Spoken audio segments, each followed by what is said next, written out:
Tipping Point fans were left fuming after viewing tonight's ITV show as they complained that the episode had already aired just weeks earlier.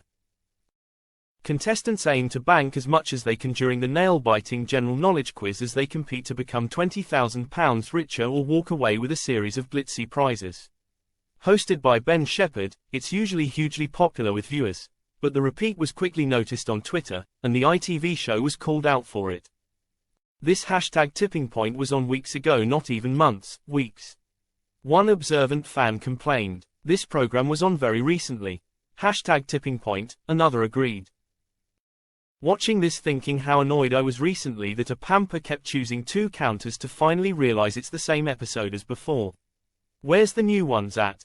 Hashtag tipping point, a third chimed in. A frustrated fourth viewer simply quizzed, "Why is this one on again?" "You're right, why do they keep interspersing repeats with new episodes?"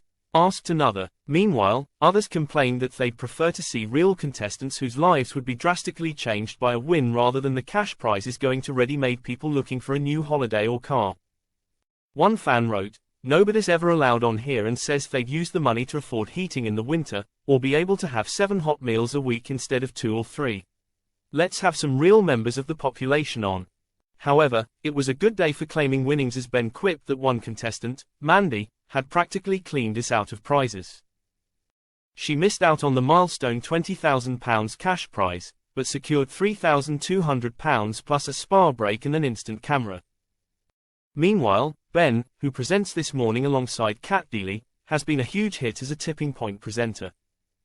However, his popularity hasn't always been so high, as Express.co.uk previously revealed that he was let go from what had hoped would be at least a 2-year stint on Channel 4's T4 show.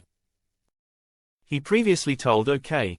Magazine that his sacking, at age 25, was brutal because it came out of nowhere. "I thought I was going to be with Channel 4 for a couple of years. Then all of a sudden it was done and I clearly hadn't been good enough in that role," he explained, reflecting on how tough it was to suddenly not have an income and job. However, he added, "What you realize is that when something goes wrong and then, another opportunity comes along, you grab it even harder."